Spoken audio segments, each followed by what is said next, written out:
Hello friends, welcome in this video. आज की class में हम स्टडी करने वाले different theories of acid and base. Acid और बेस के लिए मैं प्रीवियसली वीडियो बना चुकी हूँ। यदि आप देखना चाहें तो वो वीडियो देख सकते हैं। आज के वीडियो में हम एसिड और बेस को एक्सप्लेन करने वाली डिफरेंट थ्योरीज को स्टडी करेंगे। तो आज हम स्टडी करने वाले हैं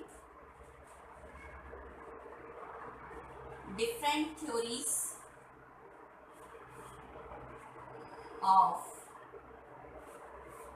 एसिड्स एंड बेसिस। इसमें हम फर्स्ट थ्योरी डिस्कस कर रहे हैं, Arrhenius theory.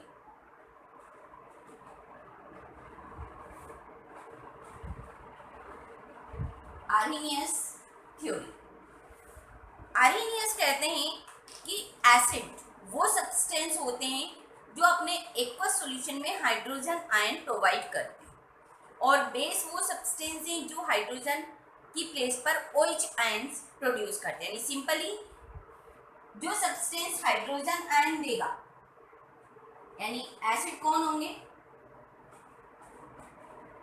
Substances which give hydrogen ion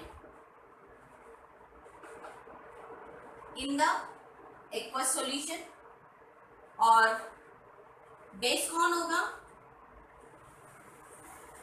substances which gives OH ion in the aqueous solution। aqueous that means the water solution में यदि हाइड्रोजन आयन देगा तो एसिड है, OH आयन्स देगा तो बेस है। जैसे आपका HCl, H2SO4, HNO3, CH3COOH, ये सभी क्या देंगे? Hydrogen ions. इन सभी के पास ये हाइड्रोजन है, ये वाला हाइड्रोजन आयन अपने एक्वस सॉल्यूशन में प्रोवाइड कर देंगे, इसलिए ये सभी एसिड्स। बेस की बात करें तो आप एग्जांपल देख सकते हैं, NaOH, KOH, NH4OH, CaOH twice, AlOH thrice and many more. इन सभी के पास आपको OH दिख रहा है। जब हम इनका एक्वस सॉल्यूशन प्रिपेयर करेंगे तो ये अपने OH आयन उस एक्वस सॉल्यूशन में प्रोवाइड कर देंगे। तो आरएनएस के अकॉर्डिंग जो एक्वस सॉल्यूशन में हाइड्रोजन आयन प्रोवाइड करता है वो एसिड होता है, और जो OH आयन प्रोवाइड करता है वो बेस होता है। सिंपल सी बात। इनकी थ्योरी काफ़ी लॉन्ग टाइम तक वैलिड रही, अभी भी मानी जाती है, लेकिन इनकी थ्योरी की लिमिटेशन ये है कि ये सिर्फ उन्हीं सब्सटेंस के लिए अपनी डेफिनेशन दे पाते हैं जिनके पास हाइड्रोजन या OH है, और जो एक्वस सॉल्यूशन में इन हाइड्रोजन या OH आयंस को प्रोवाइड करने की कैपेसिटी रखता है, वही एसिड या बेस को आइडेंटिफाई कर पाएगा, अदरवाइज नहीं कर पाएगा। साथ में ये कुछ acidic oxides like carbon dioxide, sulphur dioxide, इनके बारे में भी नहीं बता पाते कि ये एसिड है या बेस है, क्योंकि इनके पास कोई हाइड्रोजन या OH हमें नहीं दिख रहा है। तो ये आरएनएस की लिमिटेशन या ड्रॉबैक आ जाते हैं कि ये सारे सब्सटेंस के बारे में क्लियरली नहीं बताते कि एसिड है या बेस, सिर्फ उन्हीं को बताते हैं जो वाटर सॉल्यूशन में हाइड्रोजन आयन या OH आयन प्रोवाइड करेंगे। तो हम सेकंड थ्योरी की तरफ आते हैं। सेकंड थ्योरी है हमारी Bronsted and Lowry theory. Bronsted Lowry theory, Bronsted and Lowry के अकॉर्डिंग जो प्रोटॉन डोनर है, ये आप प्रोटॉन्स की बात कर रहे हैं, इनके अकॉर्डिंग एसिड क्या है? Proton donor. जो प्रोटॉन डोनर है वो एसिड है, और बेस कौन है?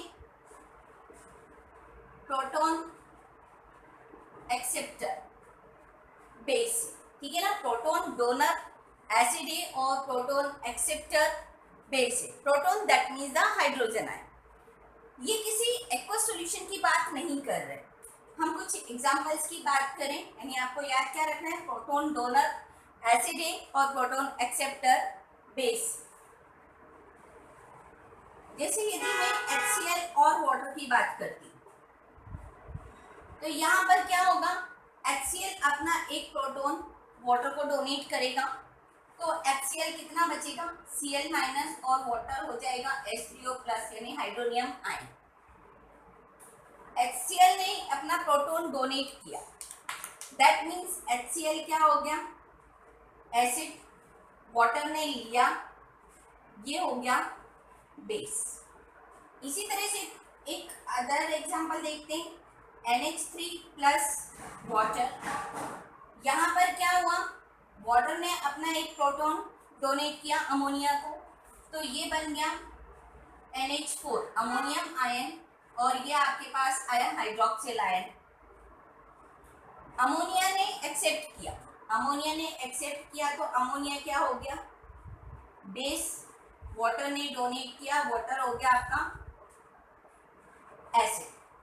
ठीक है ना, जो डोनर है वो एसिड है, जो एक्सेप्टर है वो बेस।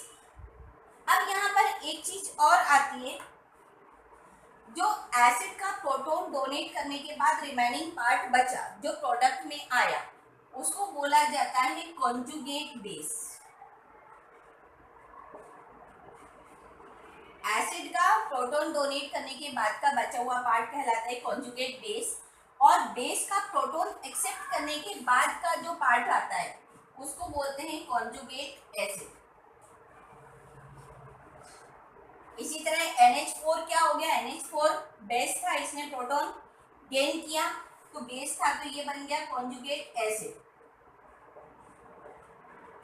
और वाटर ने क्या किया, एक प्रोटॉन डोनेट किया तो ये यहाँ एसिड का काम कर रहा है तो यहाँ क्या बनेगा, कॉन्जुगेट बेस। एसिड का रिमेनिंग पार्ट कॉन्जुगेट बेस कहलाता है, बेस का रिमेनिंग पार्ट कॉन्जुगेट एसिड कहलाता है। अब यहाँ पर आप देख रहे हो ये वाटर फर्स्ट रिएक्शन में वाटर प्रोटॉन एक्सेप्टर का काम कर रहा है, दैट मीन्स बेस का काम कर रहा है। वहीं आप यदि इस नेक्स्ट रिएक्शन में देखते हो तो यहाँ पर वाटर प्रोटॉन डोनर का काम कर रहा है, दैट मीन्स एसिड का काम कर रहा है। तो हम देख सकते हैं कि जो वाटर है एसिड और बेस दोनों का काम कर रहा है। तो ऐसे सब्सटेंस जो एसिड और बेस दोनों का काम करते हैं उनको बोला जाता है एम्फोटेरिक, एम्फोटेरिक और एम्फीप्रोटिक।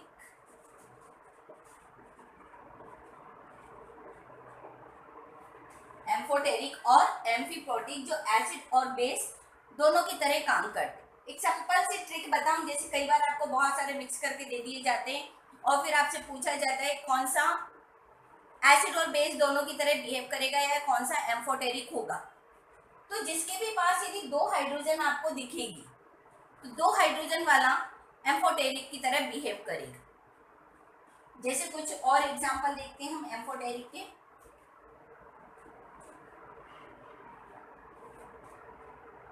लाइक H2SO4, H2SO4 क्या कर सकता है, एक प्रोटॉन दे देगा तो रिमेनिंग इसके पास कितना बचेगा, HSO4 नेगेटिव। यानी अभी इसने किसका काम किया, प्रोटॉन डोनर का, प्रोटॉन डोनर का काम किया तो ये क्या हो गया, एसिड।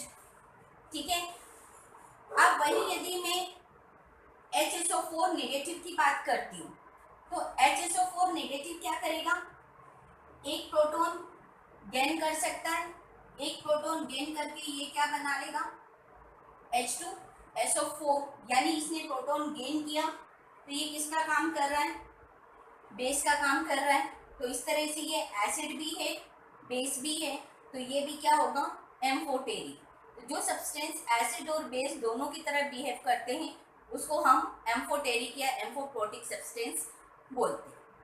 ठीक है, अब ये थ्योरी आरएनएस की थ्योरी से बेटर है क्योंकि आरएनएस सिर्फ उस केस में बात करते हैं जब एक्वस सॉल्यूशन में हाइड्रोजन आयन या OH आयंस प्रोवाइड किए जाए। या इन्होंने एक्वस सॉल्यूशन टाइप की कोई बात नहीं की है, सिर्फ प्रोटॉन डोनर एसिड होगा, प्रोटॉन एक्सेप्टर बेस होगा। बट इनकी भी लिमिटेशन क्या आ जाती है, ऐसे सब्सटेंस जिनके पास यदि हाइड्रोजन नहीं है, जैसे CO2 की बात कर लो, SO2 की बात कर लो, या AlCl3, FeCl3, ऐसे सब्सटेंस जिनके पास हाइड्रोजन नहीं है, तो उनको आप एसिड या बेस कैसे कहोगे? तो यहाँ लिमिटेशन आ जाती है कि ये भी सारे सब्सटेंस के बारे में हमें नहीं बताते कि एसिड या बेस हों, पर काफ़ी हद तक फिर भी ये ड्रॉबैक्स को रिमूव कर देते, पर फिर भी इसमें कुछ ड्रॉबैक्स रह जाते। तो हम थर्ड थ्योरी की बात करते हैं, that is the very important theory, जिसको बोला जाता है लेविस थ्योरी। लेविस के एसिड बेस कॉन्सेप्ट पर आपके पास बहुत सारे क्वेश्चंस पूछे जाते हैं, कॉम्पिटिटिव एग्जाम्स में भी इसमें पूछा जाता है। तो यहाँ अब बात कर रहे हैं हम लेविस थ्योरी। लेविस के अकॉर्डिंग एसिड्स कौन होते हैं? जो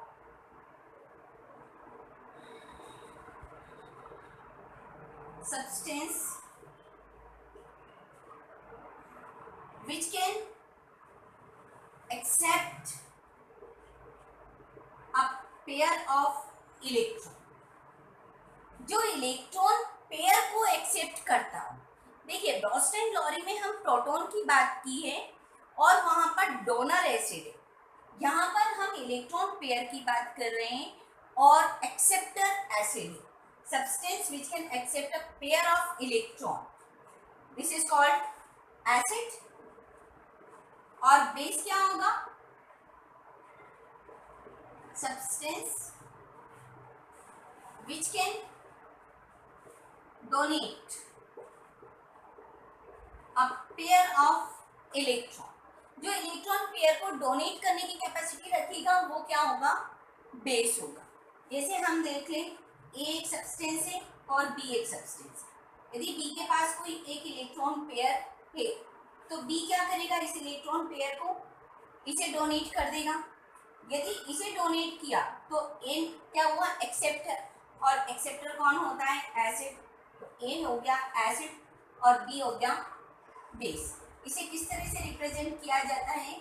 ये इस तरह से, कहाँ से कहाँ इलेक्ट्रॉन पेयर ट्रांसफर हुआ, यानी एक कोऑर्डिनेट बॉन्ड बनाता है, बी से ए की तरफ इलेक्ट्रॉन ट्रांसफर हुआ, इसको इस तरह से रिप्रेजेंट किया जाता है। तो इलेक्ट्रॉन पेयर एक्सेप्टर एसिड है और इलेक्ट्रॉन पेयर डोनर बेस होता है। अब हम बहुत सारे सब्सटेंस बता सकते हैं जो एसिड और बेस की तरह बिहेव करते हैं। जैसे आप एक एग्जांपल ले लें NH3 एंड BF3, ठीक है, NH3 BF3 का एग्जांपल लें तो NH3 प्लस BF3। यहाँ आप यदि इसको ओपन करके देखें तो हमारे पास नाइट्रोजन के पास एक पेयर ऑफ इलेक्ट्रॉन बचता है और यहाँ BF3 को एक पेयर ऑफ इलेक्ट्रॉन की जरूरत है। यहाँ देख रहे हैं आप 6 इलेक्ट्रॉन हो रहे हैं, 1 पेयर की जरूरत है। यहाँ पर कंबाइन है और यहाँ एक पेयर एक्स्ट्रा है, तो यहाँ से क्या करेगा? ये इधर डोनेट करेगा।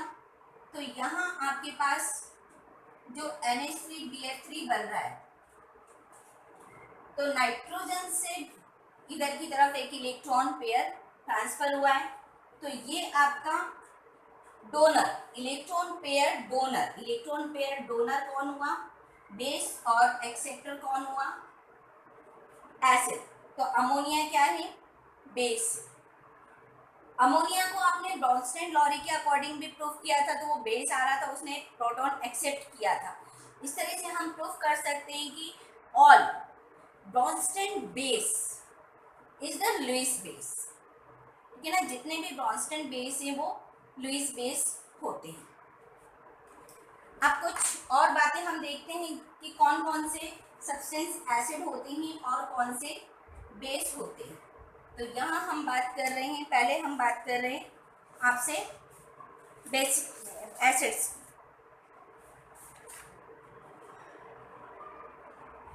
Type of acid, types of Lewis acid.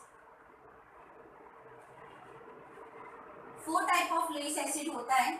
सबसे पहला molecules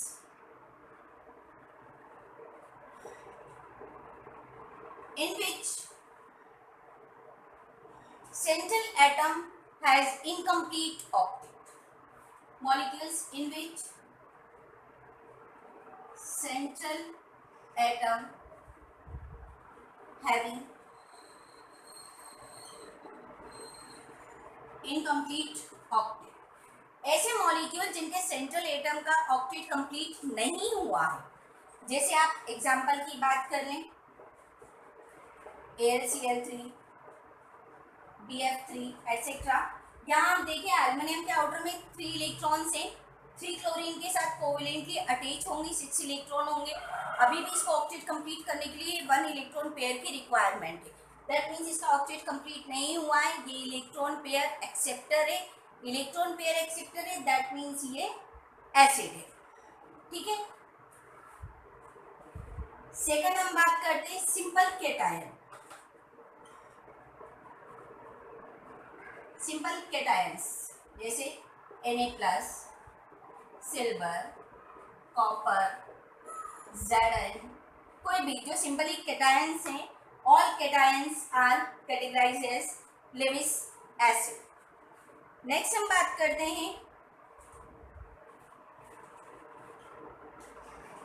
molecules in which central atom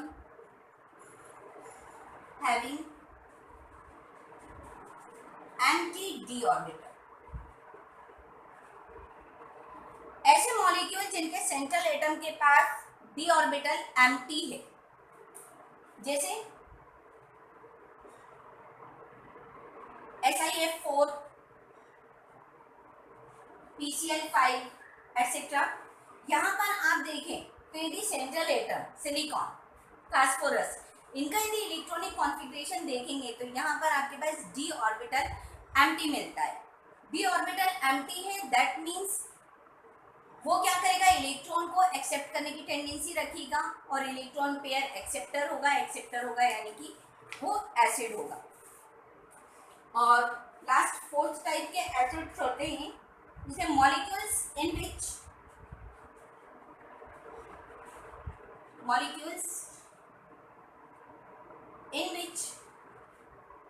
atoms of different electronegativity, atoms of different electronegativities are linked by multiple bond। ऐसे मॉलिक्यूल्स जिनमें एटम्स के बीच में इलेक्ट्रोनेगेटिविटी का डिफरेंस है और वो यदि मल्टीपल बॉन्ड से अटैच है तो वो भी एसिड होते हैं, जैसे कार्बन डाइऑक्साइड। कार्बन डाइऑक्साइड क्या है, OCO।